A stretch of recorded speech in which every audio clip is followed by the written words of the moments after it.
ఒకసారి ఆ కాలాన్ని ఊహించుకోండి. అడవుల నిశ్శబ్దంలో ఋషులు కళ్ళు మూసుకుని గాఢమైన ధ్యానంలో ఉండేవారు. అప్పుడు చరవాణి లేదు, అంటే ఫోన్. అంతర్జాలం లేదు, అంటే ఇంటర్నెట్. ఎలాంటి బాహ్య ప్రపంచపు శబ్దాలు లేవు, అంటే busy busy horns, vehicle sounds. అంతరాత్మలో వినిపించే ఒకే ఒక్క గొంతు బ్రహ్మచర్యమే దైవత్వం వైపు వేసే నిచ్చెన అని పదే పదే చెప్పేది. కానీ ఈ రోజుల్లో ఆ మాట వినగానే కొంతమంది నవ్వుతారు, మరికొంతమంది ఆశ్చర్యపోతారు. ఇది కేవలం పాతకాలపు మాట అని కొట్టిపారేస్తారు. చాలామందికి బ్రహ్మచర్యం అంటే కేవలం శృంగారానికి సంబంధించిందని మాత్రమే తెలుసు. కానీ వాస్తవానికి ఇది చాలా లోతైన, రహస్యమైన ప్రయాణం. ఇది ఆత్మను శుద్ధి చేసుకునే ఒక గొప్ప సాధన. ఎవరైతే ఈ మార్గంలో నిజాయితీగా నడుస్తారో వాళ్ళు కేవలం నిగ్రహాన్ని పాటించడమే కాదు, పూర్తిగా మారిపోతారు. మన శరీరం ఒక అద్భుతమైన ప్రయోగశాల లాంటిది. మనం తినే ఆహారం రక్తంగా మారుతుంది. ఆ రక్తం నుంచి మాంసం, కొవ్వు, ఎముకలు, మజ్జ తయారవుతాయి. చివరిగా అత్యంత శక్తివంతమైన వీర్యం తయారవుతుంది. ఆయుర్వేదం ప్రకారం ఇది శరీరంలోని అత్యంత స్వచ్ఛమైన పదార్థం. ఇంత సమయం, శక్తి వెచ్చించి శరీరం తయారు చేసిన ఈ పదార్థం కేవలం విసర్జన కోసమేనా? ఇది మనల్ని రక్షించడానికి, మనలోని శక్తిని ఉన్నత స్థాయికి మార్చడానికి ఉపయోగపడాలి. ఒక్క చుక్క వీర్యంలో లక్షల జీవకణాలుంటాయి. అంటే మీలో కోట్లాది ప్రాణులను సృష్టించగల శక్తి ఉంది. ఈ శక్తి బయటకు వెళ్లకుండా లోపలే ఉండి పైకి ప్రయాణిస్తే ఏమవుతుందో ఆలోచించండి. అది అద్భుతమైన విశ్వశక్తిగా మారదా? అడవుల్లో ఉండే ఋషులు ఎలాంటి వ్యాయామశాలలు, కృత్రిమ ఆహారాలు లేకపోయినా ఎంతో తేజస్సుతో ఉంటారు. వారి కళ్లల్లో ఒక మెరుపు, వారి మాటలో ఒక ఆకర్షణ. దీనికి అసలు కారణం బ్రహ్మచర్యం. ఇది కేవలం కోరికలకు దూరంగా ఉండడం కాదు సుమా, మన ఇంద్రియాలను లోపలికి మళ్లించే ఒక గొప్ప విజ్ఞానం. ఎప్పుడైతే ఒక సాధకుడు తన వీర్యాన్ని రక్షించుకుంటాడో ఆ శక్తి వెన్నుపూస ద్వారా పైకి ప్రయాణించి శిరస్సును చేరుతుంది. అప్పుడే మనిషికి సమాధి స్థితి లభిస్తుంది. బ్రహ్మచర్యం పాటించే వారి మాటల్లో ఒక ప్రత్యేకమైన ప్రభావం ఉంటుందని మీరు వినే ఉంటారు. ఇది మూఢనమ్మకం కాదు, శాస్త్రం. శక్తి లోపలే నిక్షిప్తమైనప్పుడు అది ఓ తేజస్సులా మారుతుంది. ఆ గొప్పతనమే మీ ముఖంలో తేజస్సుగా, కళ్లల్లో లోతుగా, మాటలో గంభీరాన్నిస్తుంది. మీరు ఇలాంటి అరుదైన విషయాలు ఇంకా తెలుసుకోవాలనుకుంటే ఖచ్చితంగా మాకు మద్దతివ్వండి. ఈనాటి సమాజం మన కోరికలను అణచుకోవద్దు, స్వేచ్ఛగా జీవించండి అని చెబుతోంది. కానీ బాహ్య సుఖాల వల్ల నిజమైన శక్తి ఎప్పుడూ రాదు. మన కోరికలను ఎప్పుడైతే మన ఆధీనంలో ఉంచుకోగలుగుతామో అప్పుడే అసలైన బలం. కోరికలను అణచివేయడం కాదు, దాన్ని కరుణగా మార్చుకోవాలి. కోరికలను చంపడం కాదు, వాటిని ధ్యానంగా మార్చుకోవాలి. అందుకే అన్ని యోగ గ్రంథాల్లో దీన్ని మొదటి మెట్టుగా భావిస్తారు. పతంజలి యోగ సూత్రాల ప్రకారం బ్రహ్మచర్యం వల్ల వీర్యశక్తి రూపాంతరం చెందుతుంది. ఇది కేవలం శారీరక బలం మాత్రమే కాదు, మానసిక మరియు ఆధ్యాత్మిక బలాన్నిస్తుంది. సాధారణ మనిషి కేవలం మనసుతో కోరికలను ఊహించుకుంటాడు, శరీరం దాన్ని గుడ్డిగా అనుసరిస్తుంది. కానీ ఒక నిజమైన సాధకుడు అన్నీ చూస్తాడు, కానీ దేనికి ఆకర్షితుడు కాడు. అతని మనసులో ఆలోచనలుంటాయి, కానీ అవి ఎప్పుడూ అతని నియంత్రణలో ఉంటాయి. అతని శరీరం అతని ఆత్మ చెప్పిన ఆజ్ఞలను మాత్రమే పాటిస్తుంది. ఇదే నిజమైన బ్రహ్మచారి లక్షణం. మరి అందరూ ఈ బ్రహ్మచర్యాన్ని పాటించగలరా అనే ప్రశ్న రావచ్చు. దానికి సమాధానం అవును. కానీ ఆ దారి అంత సులభం కాదు. ఇది బాధ్యత నుంచి పారిపోవడం కాదు, ఇది ఒక అంతర్యుద్ధం లాంటిది. ప్రతి రాత్రి మీకు రకరకాల ఆలోచనలు పుట్టుకొస్తాయి. ప్రతి పగలు వ్యామోహం కలుగుతుంది. ఒకసారి చూద్దాం అని మనసు లాగుతుంది. సరిగ్గా ఆ క్షణంలో నేను ఒక సాధకుణ్ణి, నేను దీనికి లొంగను అని గట్టిగా చెప్పాలి, పోరాడాలి. బ్రహ్మచర్యం అంటే త్యాగం చేయడం కాదు, అది అత్యున్నతమైన స్థాయికి చేరుకోవడం, దానికి చేసే ప్రయాణం. ఒక ప్రయోగశాలను ఊహించుకోండి. అక్కడ నరాల నిపుణులు, వైద్యులు, హార్మోన్ నిపుణులు అత్యాధునిక యంత్రాలతో సిద్ధంగా ఉంటారు. ఆ గదిలోకి ప్రశాంతమైన ముఖంతో, ఎంతో తేజస్సుతో ఒక బ్రహ్మచారి అడుగు పెడతాడు. అతను ఏ శాస్త్రవేత్త కాకపోయినా అతని రాకతో ఆ గదిలోని శక్తి ఒక్కసారిగా మారుతుంది. పరీక్షలు మొదలయ్యాక ఫలితాలు చూసి విజ్ఞాన శాస్త్రం ఆశ్చర్యపోతుంది. కేవలం 7 రోజులు వీర్యాన్ని రక్షించుకుంటే శరీరంలో టెస్టోస్టెరాన్ స్థాయిలు ఏకంగా 145% పెరుగుతాయి. ఇది నేను చెప్పే మాట కాదు, శాస్త్రం చెప్పింది, ప్రయోగశాలలు నిరూపించింది. ఇది కేవలం పుస్తకాల్లో రాసిన మాట కాదు, ఇది నిరూపించబడిన సత్యం. కేవలం 7 రోజులే ఇలా ఉంటే నెలలు లేదా సంవత్సరాల తరబడి ఈ శక్తిని కాపాడుకునే వారి పరిస్థితి ఎలా ఉంటుంది? శరీరంలో ప్రవహించే ఈ శక్తి కేవలం ఒక జీవద్రవం కాదు, ఇది మన ఆలోచనలను, చైతన్యాన్ని గొప్ప దిశకు చేరుస్తుంది. డోపమైన్ మోతాదు మించినప్పుడు మెదడు తన నియంత్రణను కోల్పోతుంది, ఏకాగ్రత దెబ్బతింటుంది. దీనివల్ల మనిషిలో బలహీనత, చిరాకు, ఆత్మవిశ్వాసం తగ్గడం వంటివి జరుగుతాయి. బ్రహ్మచర్యం ఈ డోపమైన్ వృధాను అడ్డుకుంటుంది. సుఖం వైపు పరిగెత్తే మనసును లక్ష్యం వైపు మళ్లిస్తుంది. అందుకే బ్రహ్మచారి కళ్ళు నిలకడగా, ముఖం ఎంతో తేజస్సుగా ఉంటాయి. వారి నాడీ వ్యవస్థ చాలా ప్రభావవంతంగా ఉంటుంది. శరీరం పైకి ప్రయాణించినప్పుడు ఆ కామశక్తి గొప్ప మేధోశక్తిగా మారుతుంది.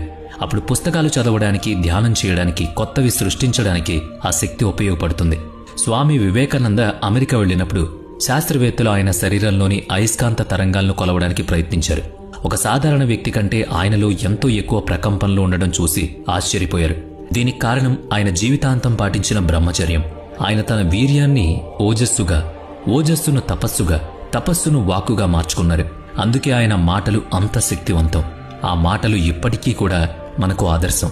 కాని బ్రహ్మచర్యం పాటించటం వల్ల జన్యువులు బలంగా, ఏకాగ్రతతో ఎక్కువ కాలం జీవించేలా మారతాయి. వీర్యంలో 30 రకాల ధాతువులు ఉంటాయని చెబుతారు. అది లోపలే ఉన్నప్పుడు శరీరానికి పూర్తి పోషణ అందుతుంది. కళ్లకు తేజస్సు, మెదడుకు స్థిరత్వం, చర్మానికి కాంతి.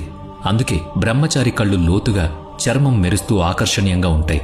లైంగిక శక్తిని మార్చుకుంటే అది అత్యంత శక్తివంతమైన ప్రాణశక్తిగా మారిపోతుంది. ప్రపంచానికి ఏసీ, విద్యుత్ను అందించిన నికోలా టెస్లా జీవితాంతం బ్రహ్మచారిగా ఉన్నారు. తన లైంగిక శక్తిని ఆవిష్కరణల శక్తిగా మార్చానని ఆయన చెప్తూ వచ్చాడు. ఆయుర్వేదం ప్రకారం దీన్నే ఓజస్సు అంటారు. వీర్య రక్షణ వల్ల పుట్టిన ఓజస్సు శరీరానికి తపస్సును, మనసుకు బలాన్ని, ఆత్మకు వెలుగును ఇస్తుంది. కోరికలను జయించి ఆ శక్తిని లోపలికి మళ్లించడమే నిజమైన శాస్త్రీయ బ్రహ్మచర్యం. ఇప్పుడు మనం గురువులు, తీవ్రమైన సాధకులు మాత్రమే చర్చించుకునే రహస్యంలోకి వెళదాం. వేల సంవత్సరాలుగా యోగా మనిషి వెన్నెముక అడుగు భాగంలో, మూలాధారంలో మూలాలను చుట్టుకుని ఒక శక్తి నిద్రపోతూ ఉంటుంది. దీన్నే కుండలిని అంటారు. సాధారణ స్థితిలో ఇది బూడిద కింద నిప్పులా తాగుంటుంది, అంటే నివురుగప్పిన నిప్పు. సాధకుడు బ్రహ్మచర్యమనే అగ్నిలో తపస్సు చేసినప్పుడు మాత్రమే ఈ శక్తి మేల్కొంటుంది. దీనికి సంయమనం, ధ్యానం, నాడీశుద్ధితో పాటు వీర్య రక్షణ చాలా ముఖ్యం. కిందకు జారిపోతే శారీరక సుఖాన్నిచ్చే శక్తే పైకి లేస్తే ఆధ్యాత్మిక వెలుగ్గా మారుతుంది. మీ శరీరాన్ని ఒక ఊర్ధ్వముఖంగా ప్రవహించే జలపాతంలా ఊహించుకోండి. మూలాధారం నుంచి తల పైభాగం వరకు 7 చక్రాలు, అంటే 7 ద్వారాలుంటాయి. ఒక్కో చక్రం దాటుతున్న కొద్దీ కొత్త చైతన్యం. మూలాధారం ఉనికిని, స్వాధిష్టానం భావోద్వేగాలను, మణిపూర సంకల్ప బలాన్ని సూచిస్తాయి. అలాగే అనాహత ప్రేమను, విశుద్ధి సత్యాన్ని, ఆజ్ఞాచక్రం అంతర్జ్ఞానాన్ని, సహస్రారం విశ్వ ఐక్యతను ఇస్తాయి. బ్రహ్మచర్యం వల్ల వీర్యం కిందకు పోకుండా ఈ మార్గంలోనే పైకి వెళుతుంది. ఈ ప్రయాణాన్ని శక్తి రూపాంతరం అని పిలుస్తారు. ఎప్పుడైతే ఒక సాధకుడు తన కామశక్తిని ఇచ్ఛాశక్తిగా, ఇచ్ఛాశక్తిని ధ్యానశక్తిగా, చివరిగా ధ్యానశక్తిని ఆత్మశక్తిగా మార్చుకుంటాడో అప్పుడే అది సాధ్యమవుతుంది. చాలామంది బ్రహ్మచర్యం అంటే కేవలం నిగ్రహం మాత్రమే అనుకుంటారు. కానీ నిజమైన బ్రహ్మచర్యం అంటే ఆ శక్తి లోపల మేల్కొని ఆజ్ఞాచక్రం వరకు ప్రయాణించడం. అప్పుడే మనిషికి ఆత్మదర్శనం కలుగుతుంది. విశ్వం నుంచి వచ్చే సంకేతాలు అర్థమవుతాయి. కాలానికి అతీతమైన ఒక స్థితిని అనుభవిస్తాయి. యోగ నిద్ర, తంత్ర గ్రంథాలు ఇదే విషయాన్ని చెబుతున్నాయి. వీర్యం వృధా కాకుండా లోపలే పైకి లేచినప్పుడు అది అమృతంగా మారుతుంది. అప్పుడు సాధకుడు కేవలం శరీరం కాదు, స్వచ్ఛమైన చైతన్యంగా మారిపోతాడు. ఇక్కడే నాడీ వ్యవస్థ గురించి తెలుసుకోవాలి. మన శరీరంలో ఇడ, పింగళ, సుషుమ్న అనే 3 ప్రధాన నాడులుంటాయి. ఇడా నాడి శాంతిని, స్త్రీతత్వాన్ని సూచిస్తే పింగళ నాడి శక్తిని, పౌరుషాన్ని సూచిస్తుంది. వెన్నెముక మధ్యలో ఉండే సుషుమ్న నాడి బ్రహ్మచర్యం లేనిదే పనిచేయదు. శక్తిని వృధా చేయకుండా ధ్యానంతో మనసును గెలుచుకున్నప్పుడు నెమ్మదిగా సుషుమ్న నాడి మేల్కొంటుంది. కుండలిని శక్తిని తాకినవాడు కాలాన్ని ఆపగలడని, మృత్యువును జయించగలడని యోగులు చెబుతారు. ఇది కేవలం కల్పన కాదు. గాఢమైన ధ్యానం మరియు బ్రహ్మచర్యం వల్ల మెదడులో నిద్రాణంగా ఉన్న శక్తులు మేల్కొంటాయని నాడీ శాస్త్రాలు కూడా ఒప్పుకుంటున్నాయి. తంత్రశాస్త్రం ప్రకారం వీర్య రక్షణ వల్ల ఓజస్సు, దానివల్ల తేజస్సు, తపస్సు, సిద్ధి, చివరిగా దైవత్వం లభిస్తాయి. ఇది ఆత్మ తన మూలాన్ని వెతుక్కుంటూ చేసే తిరుగు ప్రయాణం. శక్తి కిందకు పడకుండా పైకి లేచినప్పుడు అది దైవత్వాన్ని తాకుతుంది. ఇప్పుడు మరొక రహస్య మంత్ర సాధన చేద్దాం. ధ్వని అనేది కేవలం శబ్దం కాదు, అది ఒక శక్తి ప్రకంపన. ఈ ప్రకంపనలను అదుపులో ఉంచుకోవడానికి పూర్వీకులు బీజాక్షరాలను కనుగొన్నారు. ఓం, హ్రీం, క్లీం, శ్రీం ఇవి బీజ మంత్రాలు. ఒక్కో చక్రాన్ని మేల్కొలుపుతాయివి. బ్రహ్మచారి తన శక్తిని ఈ మంత్రాలతో జోడించినప్పుడు చైతన్యం వినిపిస్తుంది. విశ్వంలో అనుసంధానం ఏర్పడుతుంది.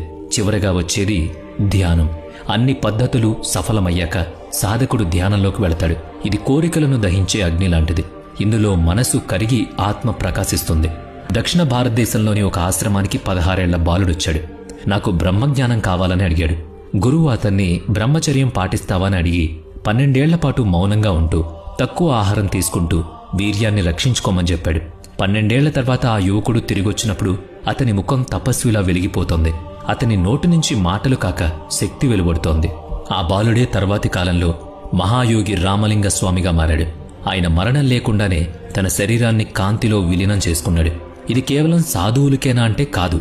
జీవితంలో శక్తిని, సృజనాత్మకతను కోరుకునే ప్రతి ఒక్కరికి ఇది సాధ్యమే. మీరు బ్రహ్మచర్యాన్ని పూర్తిగా ఆకళింపు చేసుకున్నప్పుడు ఈ విశ్వం మీకు తలగ్గుతుంది. మీ సంకల్పంలో ఎంత శక్తి వస్తుందంటే దాన్ని మీరు కూడా నమ్మలేరు. బ్రహ్మచర్యం వల్ల మెదడు ఆల్ఫా మరియు తీటా తరంగాల దిశలోకి వెళుతుంది. ఇక్కడే విశ్వ మనస్సుతో అనుసంధానం మొదలవుతుంది.